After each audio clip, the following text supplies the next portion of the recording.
here.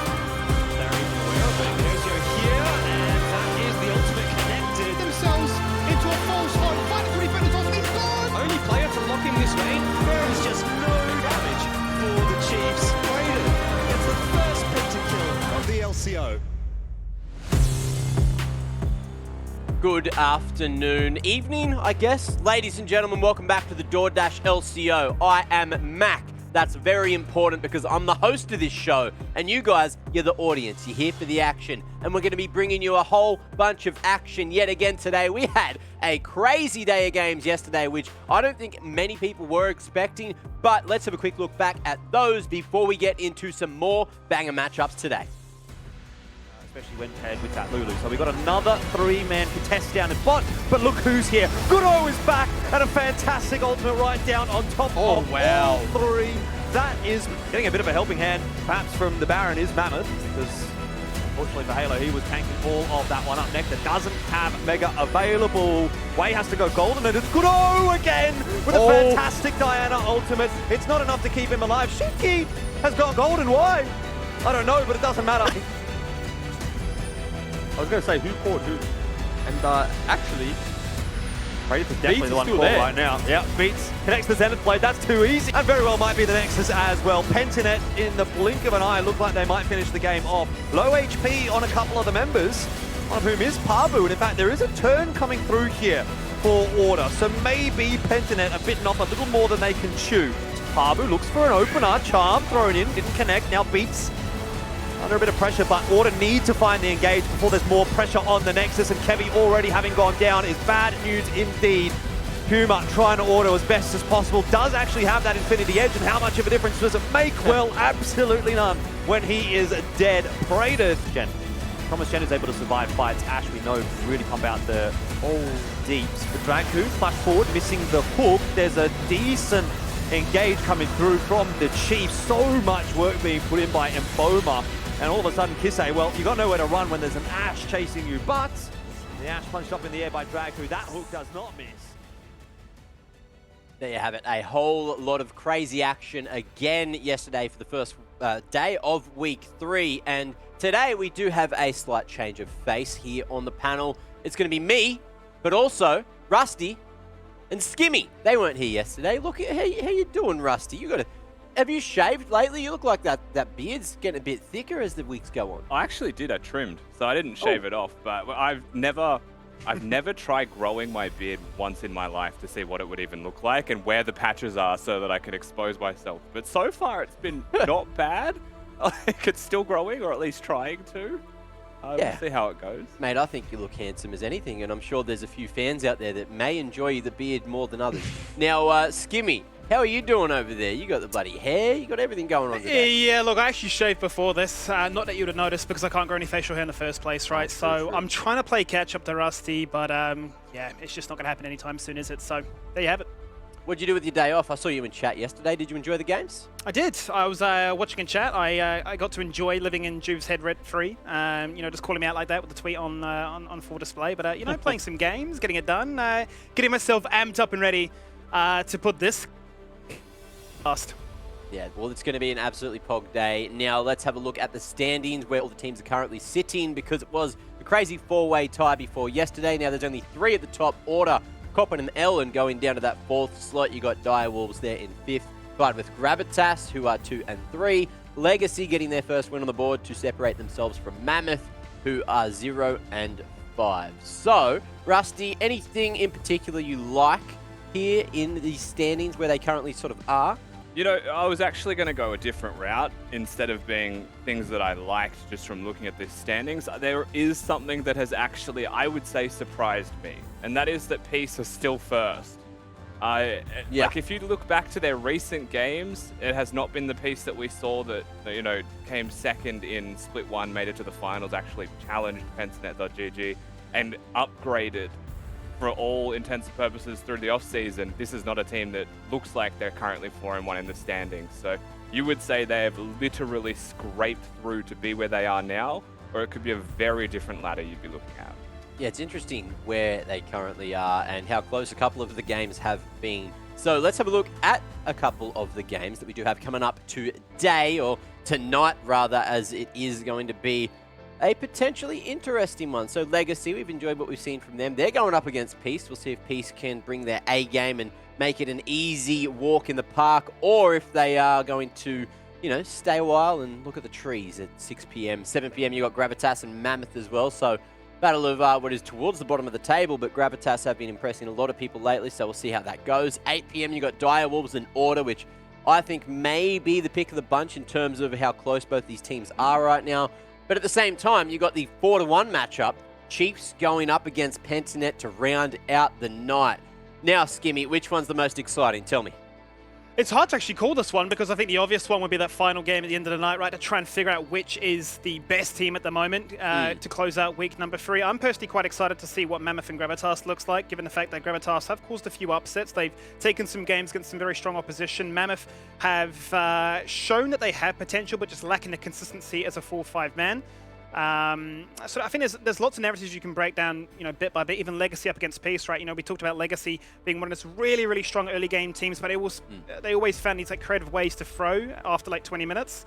A convincing, a decisive, just smashing of Dire Wolves yesterday. That might be the momentum and the confidence that they needed to then try and continue to try and put Peace in a position of like, should you be first, like Rusty mentioned? You know, Mac, I was just thinking about this. Today is probably the hardest day of predictions that we've had so far. You know, writing them down was difficult enough, but even looking at them, seeing the schedule, it's like, did I make a mistake on every single game? Because you don't know.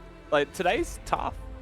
It's going to be hard, but which one do you think is going to be the most entertaining? I'll throw that question at you as well, Rusty, considering Skimmy gave us a blitzing answer.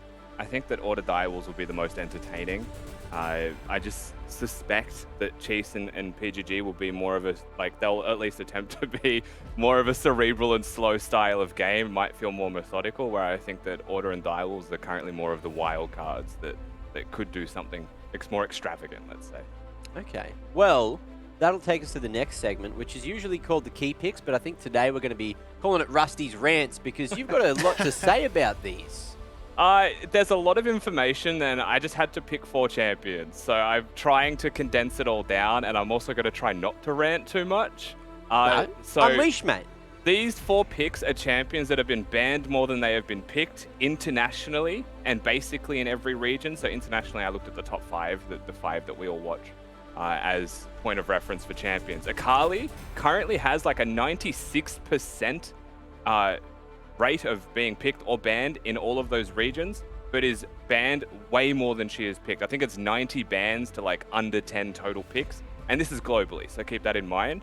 And it's just like Akali is such an insane champion where all of the counters to her, barring the conversation I just had with Juves earlier about maybe Twisted Fate as an option, even then it isn't a direct counter, it's more of a team fight counter. So there's not a lot that can actually deal with Akali in her current state. And the way competitive League of Legends works is like with strong side and with weak side, people take less risks when they're in a weaker position. And so champions like Akali, who can be protected, have a free time scaling, which is the opposite of what you want, right? When she's naturally weak early. So she's a really important pick. She's someone that should continue to be prioritized. The reason that she's there is because I want to see her banned still, Mac. I want to see more of Akali banned than picked. Yesterday was the perfect example of that when Kisei got it, if you recall, as he absolutely dumpstered Gravitas with it. Yes. Nocturne is... I'm not going to talk too much about Nocturne because it's almost the same thing. It's the exact same logic for me, just an AD champion. Both of these champions can be picked first in the draft. They're flexible in their roles. They don't really have losing lanes. And they have a lot of team fight utility and potential. Nocturne a little bit more so with the ultimate, right, to be able to just shut off the lights. And also is a good TF counter, which is why maybe we're not seeing it. Xin Zhao is the third one. So Xin Zhao actually is in the same boat as Lucian for me as one of the highest priority champions, and I want to see it picked as much as possible. Like the fact that it's not close to 100% pick ban rate is almost blasphemy to me, just because Xin Zhao enables everything. Like support enchanters in mid and top lane, it enables that because they win 2v2s. Mages in general, in both solo lanes, it enables that because it's the best physical damage jungler right now that's running around. And it wins almost every duel in every 2v2, so you can almost pick what you want with it. The Xin Zhao just has to be picked. And Renekton, finally, to stop me from ranting, because I am, even though I said I wouldn't, I think personally, and this is obviously not going to be a shared opinion globally, I think Renekton's undervalued and underrated in what it can provide in regions that are imperfect, or regions that are more aggressive than the slower paced locations. Oceania should be aggressive, right? So Renekton makes more sense. It has fantastic gank setup, and I think teams like Legacy and Mammoth should actively be looking to pick Renekton in mid or top to set up their ganking junglers, because that's what they both are. Okay, so let me put this one to you, at least for the Jin Zhao, which is we've had very, very long games, and he manages to drop off, you know, around the mid game towards that late game. So is it really necessary to be picked super early, especially in our region? So I think Xin Zhao is actually undervalued in its scaling. I do actually think that, you know, the common conception is that Xin Zhao drops off mid to late, but I don't think that's true anymore with the changes to both his W and his ultimate, right? So having an area where he doesn't even take damage just means that, like, what's a carry going to do to him late game for like 6 seconds? Suddenly he's a good champion. And the W being a 1300 range dash, like, that's obviously going to be useful. So I do think that, like, you share the same opinion of most people that play League of Legends, Max, so I appreciate that. But I think Xin Zhao is very good late game. Well, that'll bring us to the end of Rusty's rant. So thank you very much for the rant, Rusty. I thoroughly enjoyed your breakdown of why things need to be banned and why things don't need to be banned, and we need to see it picked more. Now, gentlemen, that brings us to our favorite segment, of course, that is going to be From the Fans. And we have a sick meme ready. But before that, if you guys want to make some solid content, please send it in on Twitter, on anywhere, at LCO, hashtag LCO. And of course, go and follow all the socials. Send in your op.gg reviews. We don't have the OPGG specialist on the broadcast tonight, but we do have two smart minds, two of the best minds in the game that can break it all down and either roast you or, you know, build you guys up and say, hey, look, you've got a lovely win rate. I hope you keep grinding and climbing all through the ladder. Now, let's bring up the meme that we have. Of course, it is a continuation from what we saw yesterday with all of these beautiful images that Dara and Taras has made. And Jordan did talk us through what was going on, but he's not here today to do that. So, Skimmy, you were there in all of these. Can you tell me what Jordan was doing? Well, clearly he was getting it done. Life before League of Legends, when he was actually a character, a selectable character in Mario Kart. You can see he's just balling out there with the Mercedes-Benz. Perhaps a new sponsorship that we can try and plug out there and get on board. Clearly loves life deep down under in what you'd say would be SpongeBob, but I guess play on words, given it's Oceania 2. Down the water slide to victory, and then just causing a ruckus, right? You know, we're in a bit of a lockdown now in certain states, but getting rowdy with the crowds and justifying that, you know, as a play-by-play caster, you want to see everybody have their hands up in the air. Well, there you have it. Thank you very much for that, Skimmy. Now, we're going to be bringing Nat in early today to have a quick chat before we do go down to the sidelines for an interview. What are you doing here? It's me. Oh, there he is. You're not Nat. I mean, I can be. If I can be whatever you want me to be.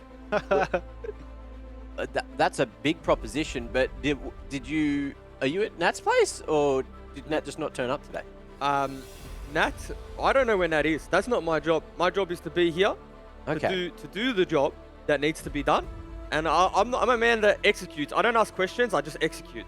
So that's what I'm doing for Mr. Witherby here. I'm just executing on the plan. What is the plan? Is the plan for you to do interviews today? Oh, well, yeah, I think it is, actually. I've just got that confirmation in the ear from Mr. Witherby. Yeah. In fact, I will be doing interviews today. All right. Well, that's a change. Let's see how you go with that. I hope that's going to provide the goods. Yeah, down in the side lane. Down in the side lane. Yeah. So you keep the side lane warm for the moment, and we'll keep you in, all right? Because you got a pretty big brain here as well. So we've got 3 big brains to talk about the teams, and let's move into that. It is going to be the first game of the day. Legacy taking on Peace. So let's talk Peace first, and why we like them, why we don't like what we're seeing from them, and why they are still at the top of the leaderboard and how close a lot of these games come. So, Rusty, throwing this one over to you first. Here, catch the ball. Where to start? Oh, man. Okay, so the roster hasn't changed, right? We've still got Babbitt playing. Just keeping in mind that they do have the regular jungler in Lisa from Split 1 still waiting in the wings. And what to say about Peace? I feel like they have not been remotely close to their own standards, let alone the standards of the viewers and us on the broadcast that have been watching them.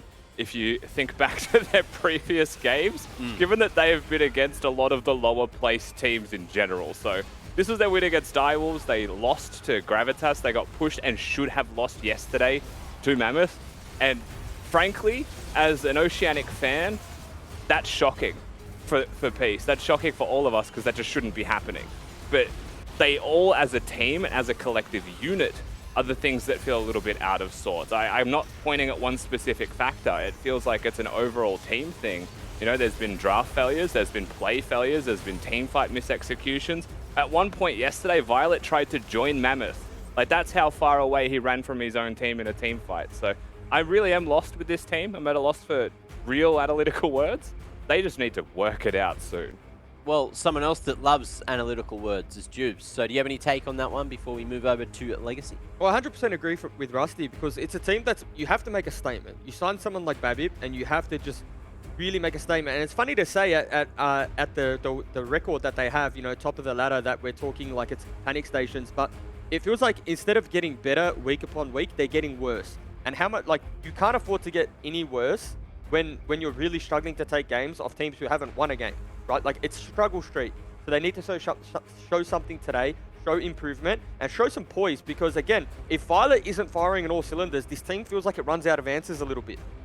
Well, speaking of cylinders, Legacy, sorry, I thought that said cylinders there. Legacy Esports, they are pretty good. They got their first win on the board yesterday, and we're having a look here. They love to experiment, but what we've seen from them is going back to the meta, and it worked. It got their first W on the board. And Rusty, tell me, why is this good for Legacy? Why is this good for Legacy? Yeah, because they're getting wins. Just say that. Because it'll get them closer to playoffs, which is their ultimate goal. Nailed it. I mean, the wins are good for Legacy in a few ways. Obviously, getting a win on the board in a competitive game is important. A lot of these players haven't had the ability to experience that feeling very often, right? There's new players, there's solo queue players, and they didn't have the best split one overall. So Legacy, I mean, there's a lot to say about their individuals. I think there's a lot of limitations that they have through champions, but I'm looking at MLG and Styled still to say their improvements from split one have remained. And then if they can keep Incursio to being a competitive player and not being the 0-10 solo queue prodigy that he's known to be, they have a better chance. Well, anything you want to touch on there, Juice, before we do jump down to the side lanes? Because I heard from a bird that down on the side lanes, the interview's ready. Yeah, we're definitely ready for the interview. I think we'll just jump straight on into it. I'm excited. Okay. I'm gonna try and do Nat some justice because she's been fantastic all split long. So I've got my mans, Sybil and Appy. Welcome. Hello, Juves. Hello. Yeah, good to see you guys. Now, I'm just gonna start off the bat. Sybil, big win yesterday. Very happy for you guys. Talk to me what it's been like working with the coaches, like Fruitcake, I believe, and a few other guys behind the scenes, because you guys seem to be making improvements. We've actually, like, after the win, it was one of those wins where, like, everything came together in terms of what we'd been, like, practicing. We'd been really trying to figure out how to, like, take dragons, because every single game we'd, like, get 2 dragons and we'd know we'd need the 3rd, but then it would just, like, we just wouldn't be there for it and they'd take it. And we just, yeah, Fruitcake came in and has been helping us, like, sort through that. So is Series, like, they've both been super useful to help figure out, like, how we can approach, you know, our problems better. And Fruitcake's helped me, like, one-on-one as well, like, just go over things that, you know, like, reasons why I'm inting, and then we'll look at that and figure out why that's, you know, why that's the case. So it's the life of a jungler. Don't worry about it. You can't sort that out. Appy, you guys been off to a pretty strong start, winning a few games. Top of the ladder at the moment. If you haven't looked, and I'm sorry if you haven't for any particular reason, I've just leaked it to you. You know, it's been a bit of a shaky few games in the Peace camp. What have you done with the coach, with the team, to try and get this one, you know, back on track and looking clean in your games? Yeah, I wouldn't consider, like, last game and is a win. I feel like we should lose the game for sure. Like, if any of you watch the game, is pretty. Yeah, we shouldn't win that game. And the loss to Gravitas is, like, I feel like there's definitely some problem we have right now, and we've been talking to the coach as well, and there's some, like, early games issue. Like, we've been, like, last play, we've been, like, we were like the best individual like mechanics, everyone in the team. But now they have some like early game issue. So I think if we like more focus and we respect every opponent, and we can keep the victory. Yeah, 100%. Now, Sybil, where do you see the advantages for Legacy coming up against Peace? Where do you see, and again, without leaking too much, I don't want Appy to go away and just formulate a strategy quickly. But you know, where do you think you might be able to get the win? It just, I don't know. That's just a tough question, because I do think they are good individual players, and they have shown like pretty good synergy. I think it is nice to see that they are struggling a bit, like mid game and late game at the moment against some of the weaker teams. They've been struggling, so that technically means that we, you know, have a shot. But outside of like narratives and stuff, I feel like we're actually starting to play good league now. So irrelevant of the team we come up against, I think we have a good shot, as long as we're playing to that level, you know. Yeah, so you would almost say that you're not focusing on nameplates, you're focusing on Legacy, as opposed to the opposition that you're coming up against. Like, it's important to know what champs, like if I'm against Babip, like I'll consider his Nidalee a bit more than someone else. But otherwise, like I just look at the champions in the games, and in loading screen, I'm like, this is how my matchup goes and how I want to play the game. It doesn't really matter who's sitting on the screen opposite. Yeah, fair enough. I like that. I respect that mindset, Sybil. Now, Appy, similar question to you. You know, you said to me before, you need to focus on shoring up that early game. You really need to focus on respecting the opposition more. Does seeing what Legacy did to Direwolves yesterday make you a little bit nervous? And is the early game something that you're going to focus on? Is it draft? Maybe it's the Katarina. Well, you don't have to say if it's going to be a Katarina ban, but you know, do you have like kind of little milestones in game that you're going to be focusing on? You know, after it's nothing special. Even after I watched like they pretty much like storm Direwolves like yesterday, I feel like if we did like pretty much like what we do in scrims and what we just don't, you know, we don't mess up, and it should be like an easy victory. Like it's same with like versus all other teams. Yeah, fantastic. And well, thanks to both of you for joining me. This was my first interview on the LCO, so you guys have a special place in my heart now. Yeah, and so now we're going to head into the game. Yeah, I'll let you guys get into game, focus on it, and put on a banger. Send it for us, boys. Will do. Yeah, no problem. Thank you. There you have it. Maybe we need to alternate you and Nat on the interviews, because I think he's a natural, isn't we he? had a couple of fans there. Did you do that off the cuff, or were they planned questions? I don't plan anything in life, and maybe you could argue that's why I've ended up where I've ended up, or you could say I'm just really good off thinking off the fly. I just like to let things happen and just take it, you know, enjoy the moment. It's too much to plan. Just let it happen. I told the producer all the time, don't plan anything, dude. Just come into the broadcast with nothing and let it figure itself out. But he's a bit of a planner, and I guess that's why it's turned out so well, the broadcast, to be honest with you. Well, look, you know, as the best jungler on the broadcast here, I'm sure you are all about that instinct and, you know, coming straight out of the jungle, just going with what happens. Now, let's get one step closer to the game. You know what time it is. It's time for the predictions. So, which way have you guys gone with this one? Has everyone gone for the heavy favorites again, or are we going to see maybe something different here? There we go. I mean, for me, I think as a whole, we've been pretty universal, right? And a lot of our heavy favorites for you know who we think is going to win. I think today is a bit of an exception because you know just how close everything is. But I still think that Peace as a whole have shown us more in terms of overall potential. Bit of a blip on the radar for them. One could argue that Legacy have, you know, trusted the process, as Ceres mentioned. They're now finding their feet. A big win against Direwolves yesterday could then steam. You know, propel them into today's game against Peace whilst they're looking a little bit shaky. But I still think Peace as a whole have a lot to prove and a lot to showcase. And the sky's the limit, so that's why I've gone for them still. Okay, and if we flip it over to page 2, Jubes, any surprises here or nah, Peace across the board? So everyone's boring again except for Mac, who's going with Twitch chat. And it doesn't look like the points are being done just yet. So I guess we'll see how that one goes once we get there. But I dare say usually Twitch chat leans towards the favorites as well. Anything you want to say, Jubes, here in terms of your pick? Because, of course, the boys get to talk all broadcast. Yeah, well, look, I'll be completely honest. It wasn't a tough one to put Peace, obviously. But it felt rough not to put Legacy after the performance they had yesterday, especially against the Direwolves. And then also just hearing Appy's words himself, they considered that a loss, right? Obviously, statistically speaking, it's not a loss. But in terms of where we probably could have seen the game go and where we've seen Legacy, I feel like this game might be a little bit closer than people think.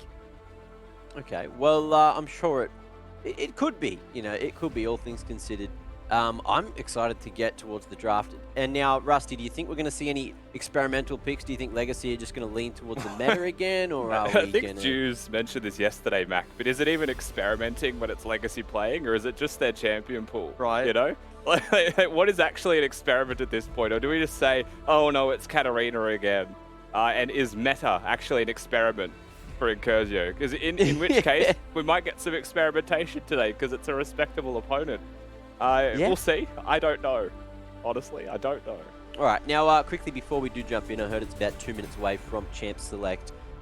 You two weren't on the broadcast yesterday when we were talking about the president and the presidential race of the LCO here. So if you guys had to say anything to your fans out there in the audience, if you were running as the president for the DoorDash LCO, what would you say?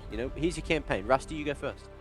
Well, I'm not someone who leads Mac, so this is not something that I would be very comfortable doing, so I probably would vote for Skimmy. Well, there you go. So, Skimmy, you've already got one vote. Now it's your chance to stand up and talk for the people. I think make it be very clear, plain and simple. Forget about ESL Australia. Let's call it ESL New Zealand. Let's bring the competition out of Sydney into New Zealand. There's no lockdown. There's no drama. We got better internet than you guys here. Okay, yep. Just the whole shebang. It's beautiful over there, mate. So let's just move. Let's just full on move countries. Well, if you choose me, I will make a swimming pool at the school, and everyone gets soft drink every lunch. So think about that. Although that's... Is there subsidized dental care though, Mac? You got to think ahead. I don't know. I'm just going off what I think. Is the pool heated? People would have said at primary school when you were going to be the... Is it president? I don't even know. And then what are you? The school council. As soon as you get voted in, captain? you do absolutely nothing that you said you were going to do, and then we vote you in again. Yes. Popularity contest. And I'm sure Jubes would probably win that, especially with all the people loving him in the interviews in Twitch chat right now. Everyone in Twitch chat seemed to really love your interview there, Jubes. So, only because I'm not casting, that's why they're happy. Well, just because we love your interviews so much, if you could quickly interview Rusty, because you two never, ever, ever get to be on the same broadcast. So ask him all the questions that you've been waiting to ask. Rusty, just out of curiosity, full curiosity, what's your deadlift looking like right now? Oh, good question. I've been tapering off my strength program back to hypertrophy, so my lifts have actually gone down, and I don't know what my 1RMs are at the moment, Juice. So I'm currently deadlifting 100 for 5x12. I feel like the question I asked, when you say how are you and they say good, but you didn't want, but then sometimes you say how are you and they give you like the actually how they are, and I didn't want that. Like you with just Rusty's raised the deadlift, gym up, mate. all I wanted the gym. was Rusty's 60 kilo or 70 kilo, 80 kilo, 100 kilo deadlift number. That's it. And I'm getting hypertrophies and maximums. You know why, Juice? It's because you understand it, mate. That's true. I'm not only a pretty face. Right, so when you interview the players later and for the post-match, you want them to give you one-word answers? Is that what you're asking for? Depends. I think you'll get the vibe. You'll get the vibe. I'll give you that. Look, you telling me when you say how are you to someone, you really want them to break it down how they are? Sometimes, depending on who I'm asking. Yeah, but I think if I asked Rusty that, I'd want him to tell me how he was. Yeah, because we have more of an intimate relationship. Like if I'm, when you go to the milk bar, you get a Powerade and you say, hey, how are you? Good, thanks. I don't want to hear the milk bar person talk about how their order hasn't come in and stock's short, because then I feel bad. My day's ruined now. Why are you getting a Powerade from the milk bar? I'd be going for a thick shake. I had one last weekend. I needed to rehydrate. Why wouldn't you get a chalky thickie? Because I'm already a thick boy and I don't need to be thicker. Yeah, true. But, there's probably a little bit of protein in there. Yeah, true. A lot of sugar. But other than that, you're looking like your macros are being filled. Some more than others. Yeah, some would say I'm looking like a snack pack. Huh? Look, I'd eat you up, mate. I'd eat you up. Anyway, we're almost there at Champ Select, and I'm not going to be there for the cast, unfortunately. As much as the people want me to cast one day, of course it'll happen eventually. But the question is when. The question is when will Mac cast League of Legends? And when do you think that is, Rusty? Because I feel like we need to play a little bit more so you can have an understanding of where I'm at. And then once I get your go-ahead, then I'll yell at producer Phil, at Witherby, as you call him, Juice, and say, it's my time to shine, Phil. Let me on. I'm ready. I'm good to go. I'm hyped up. I've said some words in my life, and now I want to say lots of words about League of Legends, but it's not my turn to do that. It is Rusty and Skimmy bringing you all the action. Champ Select's ready. Boys, take us into the game.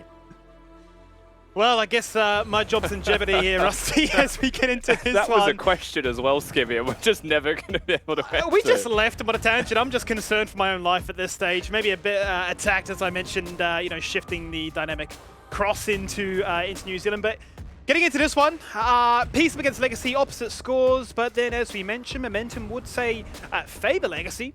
What can Peace do to try and bounce back from this one? Because historically speaking, the last 3 games, this included, would be against what was... last splits, bottom of the table. Yes, the bottom 3. They've literally almost played the bottom 3 back-to-back and have looked like losing to 2 of them so far, Skimmy. So as far as I'm concerned, this is a really important game for Peace, even though they're 4-1, right? Now, we are already 6 bans in. We've already got 2 picks. If you think back to a couple of my rants for the champions at the top of every show, Skimmy, you've been there for both of these. I said Lulu's broken, and I said Akali today is insanely broken and is universally banned like 90 times and picked like 7. So the fact that they get Akali as a first pick means a big deal, but I also think Legacy have been listening quite intently for what they're going to choose as a response. Akali may be strong, but can Akali ever 2v2 as Xin Zhao and a Lulu if they're in the same lane? Probably not. It's a really good question, because as you mentioned, the Akali, what is going to be the matchup, the response from Legacy, from Incursio in particular, to try and do battle with that one? As far as Peace are concerned, they're not really going to be too phased by this. The instant lock-in with the Lulu and Xin, that pretty much can go anywhere on the map. And that pairing can just achieve so much in so little space and time. But the Diana and the Set, a lot of brawling potential. We saw that Halo was the one to play in mid lane yesterday.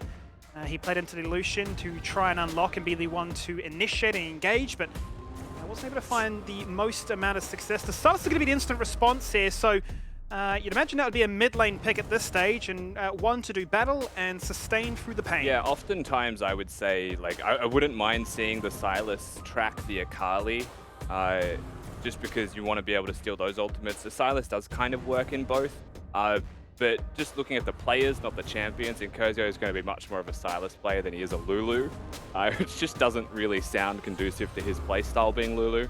So most likely the way that these champions have been picked by Legacy is the lanes that they will be going in. And now we look to their bottom lane as to exactly what they'll play, because so far they've been pretty good, but they're going to receive a lot of bans here to really hinder that. They certainly are, and both bot laners going to find success. Being denied away, arguably the most popular champion from Violet has been that Kaiser. Then it was into Desire as well, so looking to try and remove as much of the mobility factor to allow Violet to make those crazy plays. The Cogmore was removed, and we've already seen Legacy run that before. But again, Varus and Ezreal still just exist for free. And looking at support champions, Thresh exists. So I think Legacy have a choice to make here, and so do Peace, of course, with this ban. Ban 180 carry, they might just pick the other one. And if they pick Varus, are you going to take Thresh away, right? That type of question now has to be brought about. Helios is an interesting choice instead. I would personally be just a little bit more afraid of giving the Thresh over. That's just me. We'll see where Legacy choose stylistically to go. To touch on the Varus point, we've seen that be a very successful and common pairing with the Rumble in the jungle too. Just the link up between the two ultimates, guaranteeing that you're just going to burn alive, but not going to happen here with those jungle matchups you'd imagine already being locked in. Euphilios, as you touch on, a lot of ranged advantage there just to continue the narrative. Definitely can empower him much like you can with the Xin Zhao too. So looking to try and stay very far back from the, you'd imagine, just a triple dive threat that Peace got in their first picks. Yeah, absolutely. Their first 3 picks are very strong at the moment, and particularly because we are in 11.12, we haven't really need to see any changes to them, no items, no Strikebreaker shifts, and Legacy are, Peace rather, are going to go for the Varus that we expected, with perhaps the Rakan that we didn't, but thinking back to Split 1 piece, this definitely is a comfort zone for them. But Azaya Rakan is definitely where they want to be as players. And it did hit a point, I believe, during that split as well, Skimmy, correct me if I'm wrong, where they were just picking Rakan or Zaya without the other one at a certain point. They were just too good on those picks, and they were too successful. Now, this does leave open the obvious response here of the Thresh, which is crucial, in my opinion, for enabling Aphelios, for enabling Varus, particularly with like the, Tahm Kench was another choice, but the ability to have Engage and to have a Lantern with how well-rounded it can be. Champions with low mobility have a pretty good time being enabled, and Aphelios is one of those. Yeah, the Lantern is a lifeline, right, against all these champions. They're going to try and dash upon you and look to try and take you out very quickly. Obviously, a fantastic lifeline when the flash is down as well, looking to try and make those engages and not be punished as hard as you would be. The box, obviously, the ultimate there from Fresh, going to slow down the advance that Peace, no doubt, will be looking to go for. But to touch on the point of that Rakan, yeah, Aladoric, one of the only players last split that was quite keen to pick that champion as a whole. So maybe willing to try and tap into some of that mastery and put Peace back on winning terms. I mean, that's something that they'll have to do, right? I wouldn't mind seeing them shift back to some modicum of comfort, given that the rest of the meta has shifted pretty drastically. Seeing the change in playstyle from the top side of the map, it's not just going to be pick Renekton or pick Gnar every single game, and Appy lives his best life up there. There's a lot more variability, the Nocturnes, the Akalis, even the Viego, which he was actually doing pretty well on yesterday. There's a lot of options that are present and a lot of changes and shifts in the way that teams have to play. So Rakan's old faithful, you would say, for Peace, and is going to be crucial in their success today. Certainly will be, as it is a team that continue to showcase that Violet is one of the big stars in this team, but with Babbitt being the star signing coming into this one, hasn't really shown us the true potential to upgrade this team from what was a very strong Split 1 performance to try and get up and running and showcase that you should be the team to keep your eye on for here today. Legacy with a big win yesterday against Direwolves. They got their first victory, and they'll be looking to once again showcase what they can do with a pick like this. They've already run the Lulu top composition beforehand. That was a defeat against Chiefs. They've refined it. They brought it back here again today. Let's see what they can do to start off game at number 1. As we get into the first game of the day, week 3, day 2. Very important game for Peace and for Legacy alike to see if the win streak starts. Skimmy, it's going to be a very big deal with some pretty strong champions, you would say, across the board.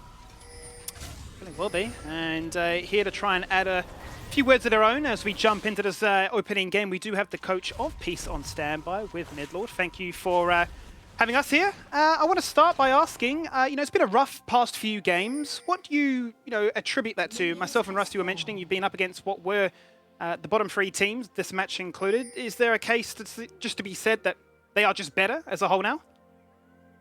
I think it's just our teammates have some mechanic problem, so they do a decision right, but the mechanic is bad, so we just literally lose that. So would you attribute that more to the meta being very brawler-centric and these teams able to close the gap because they can fight and flip the game very early on, or just a more internal problems or development from Split 1 to 2? I don't think it's a huge difference from each team. I think any team has the chance to win, right? Yeah, absolutely. Obviously so close to start week 3, right? With multiple teams very much in the contention to take first place. Watching the game against Legacy yesterday, what did you make of it? It's just a normal for the game. We just consider both. Nothing that you look at that starts to scare you coming into this one? No. I think it's fine. Nothing at all. Beautiful. Yeah. All right, mate. Well, talk to me a little bit about this draft. Obviously, the main focus has to go towards Aladoric on this Rakan. It's a pick we haven't seen from him in a while, but it was a very comfortable pick. Is this a case of looking to try and use comfort to get back to winning ways? Yeah, it's a huge engaged team fight, right? The Rakan team. Fantastic. All right, mate. Well, I'll leave it at there. I'm keen to see how you guys can perform today, and wish you the best of luck. Sure. Thank you. Let's have a watch of the game. Well, Rusty, let's see what happens in this one, eh? You mentioned comfort is essentially what they're after, and for good reason too. They all hail the Draft Lord, first of all. Looking at Peace's composition, having an Akali Diana set top side of the map is obviously going to be quite a prolific feature. Varus is a strong AD carry, and Rakan is a champion that is right in the wheelhouse of Alidoric and also provides what their composition needs. It has been seen, you know, around the world globally as a pick. So overall, you'd be pretty happy with what Peace have put together for themselves. Pretty good scaling, good damage mix at the very least, with Set being on the top side. And their team fighting is workable, right? They have engaged in their bottom lane. They have strong damage and some follow-up from the rest of their comp. So Draft Lord should be pretty happy, I would say, with what he has got so far. In saying that, one thing that may have been potentially different, nice little dash away from Halo, is about Halo and Appy, because the set, I think, could have been mid lane and maybe should have been mid lane. The Akali going top lane, for me, I think just provides a little bit more. And I mentioned this during the draft, Skimmy, where you'd probably have the Lulu want to track the set and the Silas want to track the Akali. And it feels like Legacy got the lane assignments that they wanted right now. So while the champions of Peace are strong, I think they put them potentially in the wrong places. And Legacy will be okay with their lanes as they are. We'll have to keep tabs as to what that means and if they can find any openings and advantages to lay punishment towards that and capitalize on it. Worth noting that the Xin Zhao did hover mid for a little bit of time. Sybil there, a little bit to try and find that advantage, but Halo, as you touched on, had a nice little disengage away to prevent any first blood early on into this one. And perhaps then touching on Babbitt, feeling a little bit traumatized from Goodo's impressive performance on that down air, looking to try and run it back and showcase that I can do this champion justice too. I don't necessarily think it's traumatized, but Goodo did put on a pretty impressive display. It's something that commanded respect at the very least. And I've no doubt that Babib did respect it, and something that he should still also be playing separate to that is the Diana. One of the things that you'll see with Diana as they clear the map as well, Skimmy, is that they tend to prioritize their fast six to try and actually influence the map with the ultimate. You know, you could... I have a weird brain when it comes to jungling. I think of Diana as like a Mumu, which makes no sense. But the reason that I think that is because they get one good gank off pre-6, right? Usually you'll get your double buffs, and if you find a chance, you have a chance. But you don't really want to, you know? Like, it's risky. You'd rather be level 6 because it's reliable, and it is far more significant if it works. So that's the way I see it. So not going to take any needless risks in the early game. He's going to be clearing pretty fast overall. Has the 2-camp advantage here as well. 1 camp as we speak. He's now hovering mid. He certainly is hovering mid, just out of vision, but Emelg is on his way right now top side. Winter's just going to TP from base back to lane, so he's not going to be able to try and contribute in this one. Alidoric is here as well. It is the Lantern, and Kosi looking to try and dash away. He's hoping he can survive. It's just not going to be enough. The first blood goes out. It's Alidoric that picks up the killing blow. I think maybe too many bodies on the Lantern. There was definitely not a ward on the Lantern to stop him from clicking that one, but at the end of the day, doesn't click it, doesn't get brought to safety, just dies. And, you know, hits level 6 and immediately steals the ultimate and tries to make a play, and would you believe it? Peace are expecting the solo queue player to fight on his win conditions, and they pick him up for it. So nice play here positionally from Peace, of course. A little bit more predictable than they would like, perhaps, on the side of Legacy. Great start for them. We know that both of these teams very keen to try and find fights early on in the laning phase. I'm going to wait for the post 15-minute mark before they do battle. And we've seen sometimes that be both a blessing and a burden for both teams, actually.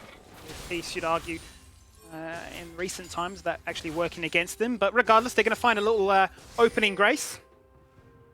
And as we predicted, that we thought Peace were favored, it seems that you guys at home too still have the favoring 70-30 for Peace here. Max predictions are in safe hands at the moment.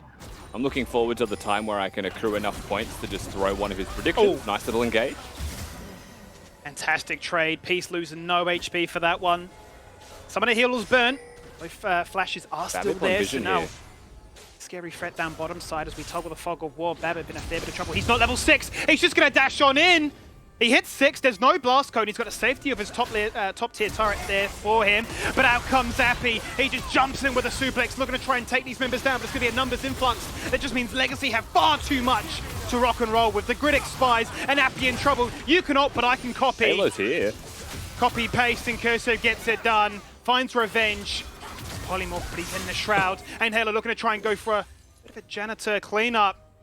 They want to just unable to find it. He's so close. Yeah, speaking of janitors, Sybil was hunting Emelg. Needs to be really careful, but will be able to survive down in bottom lane. It looks like Styled has fallen. Nevertheless, if we look at the trade that happens topside, it's exactly what we're talking about through draft, right?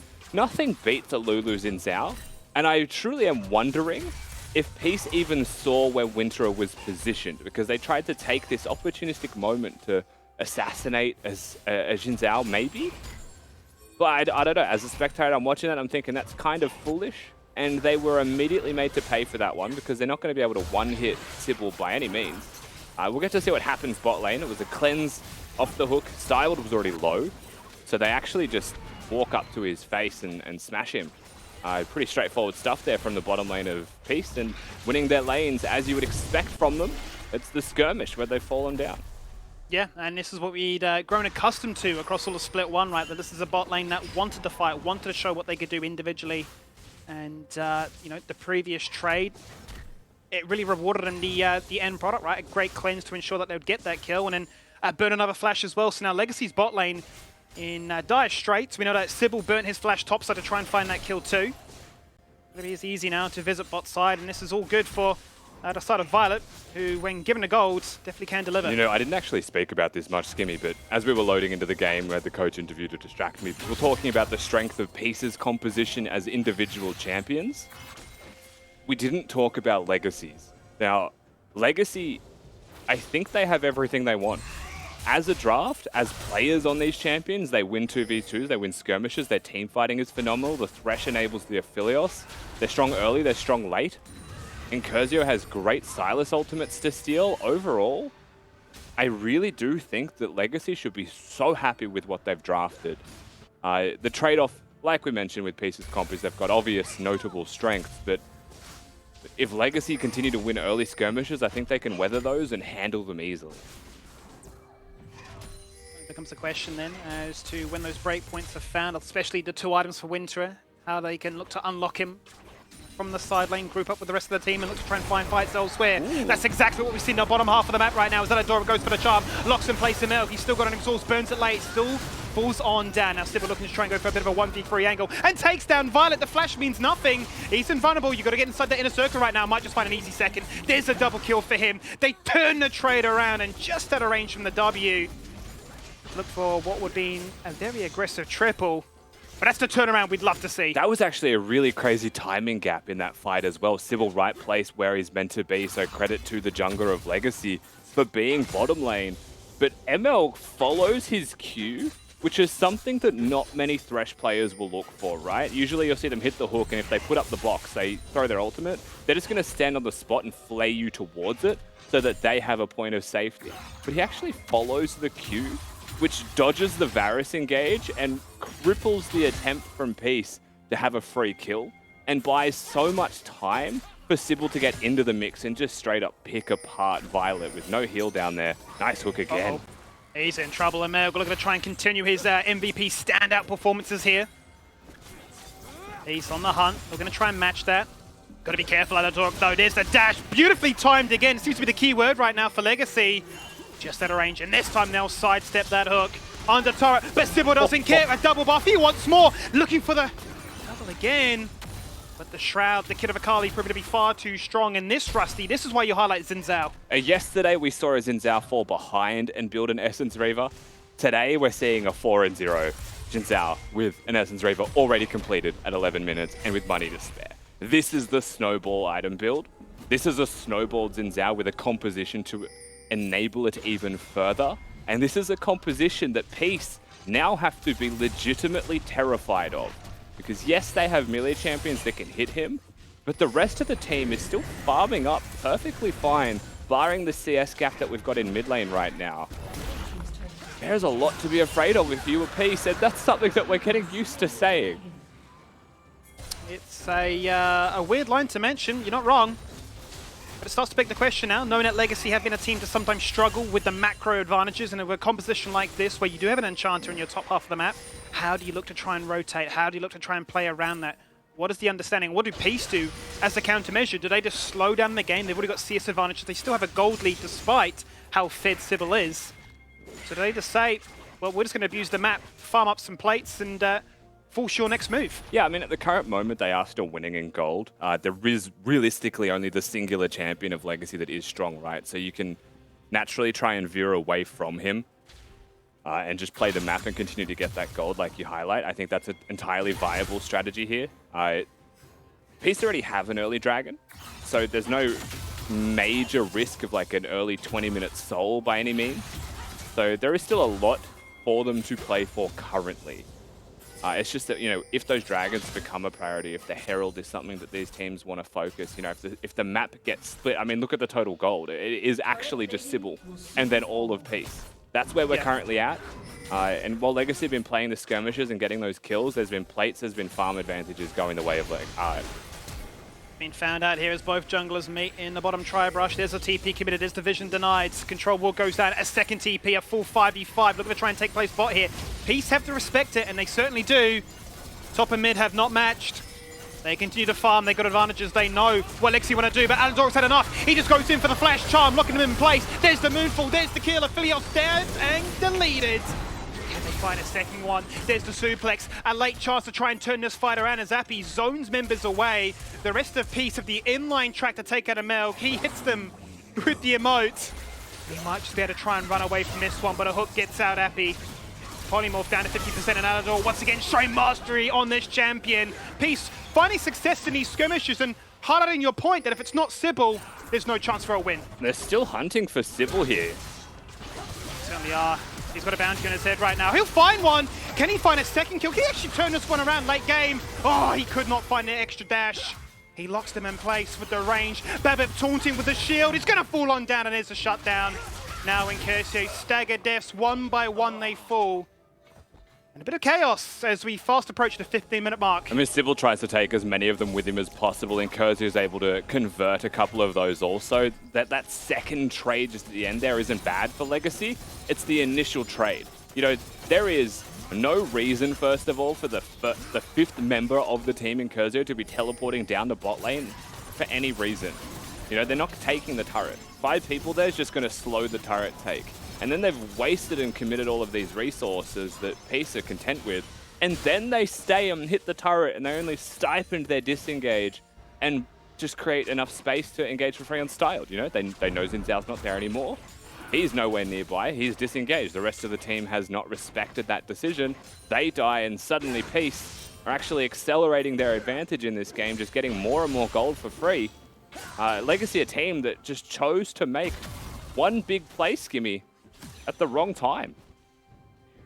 They were no doubt feeling hype, feeling strong and successful. Decide to force their hand and in the end ends up biting them. That's a lot of summoners burnt and a trade that, as you say, has meant that the gold lead for Peace has only doubled. So the macro, the sense of identifying what are winning fights proves to be successful here. Aladoric sniffing that one out and going for the flash charm to really start things off in their favor, but regardless, a lot of kills found either way, but it has meant that Peace have managed to find success on the map as a whole. They definitely have. At the current moment as well, there's going to be no teleports available for either team. Pretty similar timing-wise also, but as it currently stands, you can see the vision supremacy on the red side quadrant of Legacy's map belongs to Peace. They're going to be able to get themselves this Herald uncontested. Dragon's going to be the thing that Legacy were potentially looking for. But again, no Lulu next to the rest of the team isn't going to provide a whole lot of strength for their composition. And try and unlock Winterer, putting Curzio potentially into a side lane. But they've got this odd 1-3-1 setup. So as long as they stay in this 1-3-1, they're losing Legacy. They need to maybe chop and change their map assignment. That's what we mentioned before, the risk when you do run this enchant on the top lane. How do you play around it? How do you look to try and assign yourself? We've seen teams struggle with it, and Peace are taking full advantage of it. Yes, Xin Zhao's strong, but we know how to play the map. Double Heralds, and that means that another turret falls on down as a result. Now Legacy, looking to try and put a bit of a flank down as Sybil's forced to try and take the Lantern to safety. A lot of damage from far away. Starred pops the Moonlight Vigil. But does that mean that they can win this fight as a result? A summon, a trade of ults, everything coming together as Legacy try and turn this around. But the mid lane, ARAM, proves to have no bloodshed. The Silas, I believe, still has a Diana ultimate. This fight will net them the Dragon uncontested, okay? So it will be the second Drake of the game going the way of Legacy. Third total, of course, but it's an Infernal Soul, and they'll get their first one of those. And Peace just going to disengage, right? It was a bad fight. Nothing really doing. I don't think they were ever really planning to go for that one. At the end of the day, they got waves top lane. They crashed a Herald mid and broke the outer turret. They're still having a net gain overall with resources around the map. So no complaints from Peace Camp.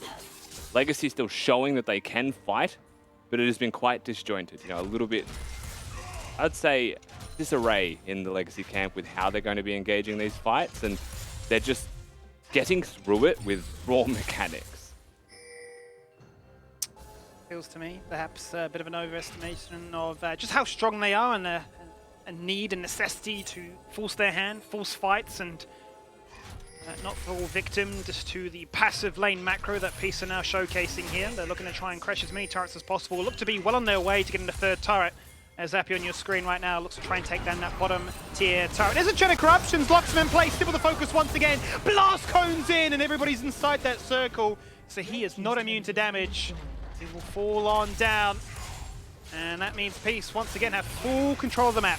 They most definitely do a pick on their strong side of the map, and once again, you know, Legacy, they'll lose their jungler, and he should not be where he currently is, just being greedy, maybe looking for a camp, gets picked off as Peace work together to place their vision. Gold lead stretches to over 5,000 suddenly, and this game that was in Legacy's hands, to be honest, you know, the level 6 skirmish going very their way. The enemy blue buff has just swung, right? Bot lane gets a lead, they get the solo kill, and they've been able to utilize that bottom lane to continue to win further skirmishes and fights afterwards. And I think the comfort of the Rakan has proven to be very useful here for Peace. You mentioned that would be of old a comfort for, you know, Aladoric in particular out of all the support players here in the LCO, but one that is definitely tapped into some of the magic that got them to where they were at the start of the year. And as we fast approach that 20-minute mark with the Baron available, the case of how do Peace look to try and keep these numbers advantages working in their favor, because whilst it would be Legacy that could play for the Soul first, certainly could be Peace looking to try and mount a very early assault into the Baron. They're currently looking at Incursio, actually.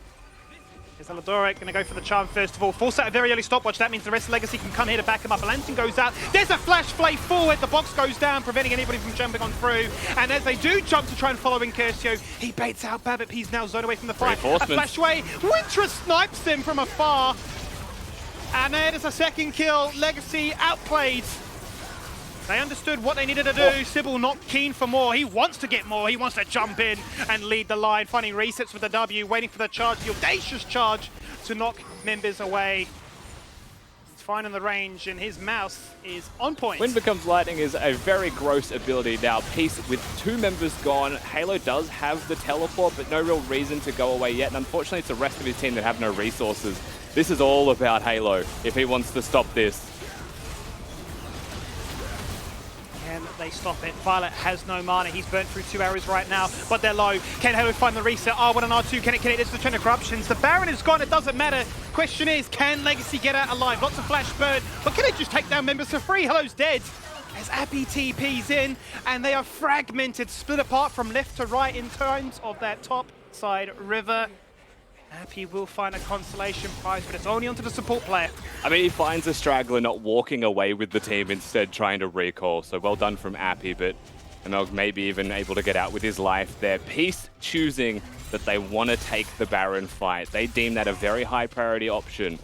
And Halo throws himself in there, but unfortunately multiple people going down for it. It's not just a Baron contest. They get the Baron, Legacy, with the obvious smite advantage there. And then they'll get the follow-up kills afterwards. I mean, you could see how dicey it got. This engage should no longer exist. Aladoric does not need to even use the W there, right? Like, Incursio has survived, well played to him, he has stasis, walk away. Babip's ultimate gets flashed and hits nobody, and Winter is able to flash forwards himself. Meanwhile, on the flank, Sybil and Styled had more than enough damage to take down Appy. So, considering the way this fight went, I would say almost as expected, given how committed Peace were to something that wasn't good. Fair play to Incursio. Oh, hang on a minute. Halo is doing cross-country right here. He's just running straight from the jungle back into the bottom side of this river. They're going to try and take down Sybil, but he stays strong with the rest of his team. They group up as 5. They have the Baron buff. That's important to note. 90 seconds before that one falls off. So they're going to trade what appears to be maybe just 2 turrets in mid lane, perhaps even going to run straight through and open up in the mid lane inhibitor. Peace realize, can't we just try and sneak in this dragon and deny the It could be an inhibitor for just a second Infernal Drake. That is terrible decision making, I think, for Peace here. But they choose to stay and secure the dragon, knowing that if they recalled it would be a losing situation regardless.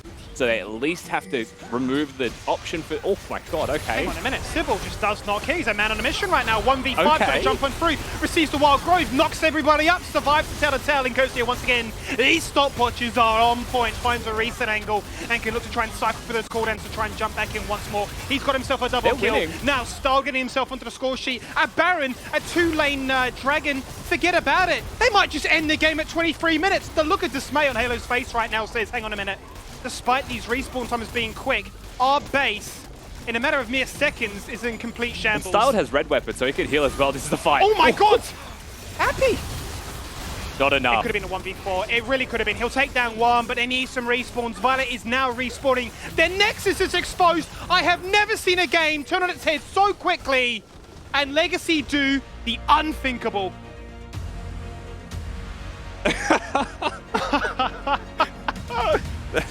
Is that a turtle on its back? Is that what he's currently being? That's what Peace currently look like. I'll give him that. Unreal turn of events there, Rusty. What a fantastic early game from them. But the fact is, you know, they have this weird blip in the middle where Peace are finding success as a whole, playing the map. One single Baron, and they just take everything and more. They can't even... They all look shocked. They all genuinely look shocked that they won that one. You know, credit to them for yesterday's win. It was a team that maybe they had a chance at beating, however, in Direwolves, right? Just given their current form.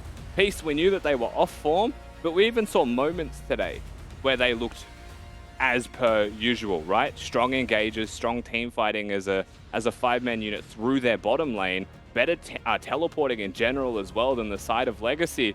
But Legacy's composition was a Lulu Xin Zhao. It got ahead early and it won skirmishes early. That is so hard to deal with. And now you've got a Silas stealing Akali ultimates because those two were assigned against each other in lane, team fighting exceptionally well, and they use their mechanics with their composition, Legacy, which is something we know they can do. If you give them an Exodia comp and you give them a lead, they could win a game, Skibby. They just did it and just snatched that away from Peace. Well, Mac, it proves that momentum may just be a big factor to talk about, right? Because that was a trade-off if I've ever seen one. You can have a dragon, but we'll just take your base. Yeah, it almost didn't happen, but you need a shout out to Sybil, who just managed to land that W on Varus as well, just saying, hey, look, President, he's exposed for a couple of milliseconds, and it was more than enough for him to dive in. And Legacy, they were just all on the same page, able to continue fighting, rotating, doing everything right, it seems. Maybe this is, again, Peace just getting a bit big for their boots, hoping that they can, you know, outplay their opponents. But the bottom of the DoorDash LCO is certainly starting to rise, and Legacy get their second win against Peace, and now they mean business. Okay, so you know what this means? There is only going to be one top of the scoreboard team at the end of today as well. There's only going to be one team that can get to 5-1. So that's huge. This is not a position I expected us to be in, but again, we are here, and Legacy have done it. Yeah, they've done what, you know, no one predicted, but in the back of everyone's mind, Mac, they thought might have been possible. This is that last team fight that you see where everyone's thinking, oh god, Sybil's having a bit of an in. But again, you know, it's a Xin Zhao Lulu composition, and this is your late game Xin Zhao build coming in. Just doesn't die, you know, has the support from the rest of the team, and well played to Legacy in the end. But this just feels like the duality of Incursio and Sybil, right? They are probably the most profound players at just saying, I see an engage angle, where other players would say, maybe it's a little bit risky, maybe we don't. They flip the coin, it just happens to have fallen on heads here today because they're taking engages where some weren't working, some it's a 1v5, but it just proves that Lulu is strong, Xin Zhao is broken, and when they dive in like that, they find one kill, and it's like dominoes falling over. Mac, I just have to quickly say before this graphic goes away, Babbitt built a Sunfire cape, and I don't think I've ever seen that on Diana. And again, I don't know if this is some dark technology that does exist and I just haven't seen it, but I feel like if I'm going to pick an assassin, right, and here's my logic. I'm going to pick an assassin. Why would I ever build the assassin as a tank if I don't actually do enough base damage? Diana doesn't actually do crazy amounts of base damage unless you're hitting a 5-person ultimate. Did he go Sunfire first, or was it Nash's Nash's first, into surely? Sunfire. Okay. So, like, again, the first item's fine. Nash's rush is perfectly normal. I just don't think I've ever seen that, ever. Yeah, maybe Jubes has some kind of dark tech mind when he does come back to the desk. Oh, he's here. Hello.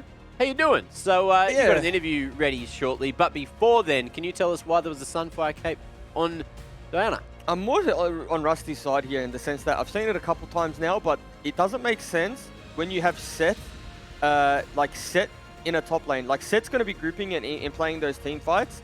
And as a jungler, like especially on the Diana, your job is to start fights, and then when you start the fight, do a significant amount of damage, pop stasis, and then sit there. You know, the Sunfire didn't really do it for me, but again, it's the analysis of like, if they didn't throw topside, then we wouldn't be having the conversation about the build, right? Maybe we'd be having a different conversation where it's like, oh, yeah, we can understand that you just want to be durable, sit in there, use as many cooldowns as possible. So again, I'd have to chat to him, to be honest with you, and see the thought process. Here's the thing, right, Juice? For me, I see a Sunfire cape and I think he wants to be a tank. And then I think, why not have a Zonias so that I'm still doing damage while technically being a tank, right? And that's my thought too. Yeah. Yeah. Like, I just don't understand. Okay, well, maybe we can get a bit of insight at some point from Peace, but for now, I think we're getting some insight from Legacy. Do you have someone down on the side lanes there, Juice? I've got Emelg from the bot side of the map with me. Emelg, how are you, buddy? Long time no speak. Yeah, it's been a while, eh? Yeah. I mean, what a game. You guys looked fantastic yesterday, and I thought maybe it might be a little bit of a one-hit wonder. What Legacy are we going to see coming up against Peace? And we saw the exact same thing. What have you guys done in the Legacy camp? And personally for you, what have you done? Because the performances I've seen from you in recent weeks on engaged type supports, right? You know, traditionally we see you on Bard, but now you've just kind of evolved, if you were, as a player. What's going on, Emelg? Yeah, so an issue we've had for like quite a while is that we sort of just dogpile onto like cores that like might not be right, and we just end up doing int stuff, as many people would have seen in Split 1. So I've been trying to be more vocal within the team and sort of assert myself more, and I think Engaged Sports helped me sort of be that voice of reason for the team, which sort of acts an opposing force to Sybil and Curcio in the top side. But yeah. So you're basically saying in a roundabout way, you're jungle mid int sometimes, and you need to pull them back. Yeah, I guess you could say that. Your words, not mine. Well, this is probably one of the games where we had the Scheibel come play the game, right? But the other thing I wanted to ask you, I guess, is where does this sit with you now in terms of what are your goals? Have your goals changed? I mean, you've just beaten the Direwolves, you've just beaten Peace. What maybe was just going to be a playoffs run for you guys, like where do you see yourself? What's your plans now, end of Split? Obviously, you've just come off this win, but does it change your goals? Honestly, as a team, I think we just want to keep improving and sort of prove ourselves to be an actual force to be reckoned with within the LCO. We sort of get written off a lot by the other teams, I feel like, and yeah, I don't know, just hoping to go as far as we can. Yeah, fantastic, and I think you've earned a lot of fans in recent weeks, or recent days rather, you know, with these performances. Now, you said that you were taking on more of like I guess an in-game shot caller leadership role, maybe a let's not fight all of the time role. And do you think that affects you mechanically when you're focusing in lane? Like, how have you made that change? Because I know a lot of players struggle with, you know, needing to communicate more, but then also focus on playing, you know, their champions and the mechanical side of things. So how have you worked on that? I think in the past, I still have sort of had, like, been actively thinking about what to do within the game. It's just a matter of, like, actually saying it.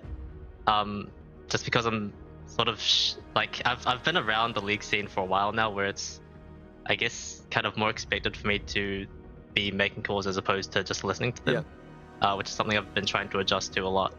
So I wouldn't say it affects my end game that much. Yeah.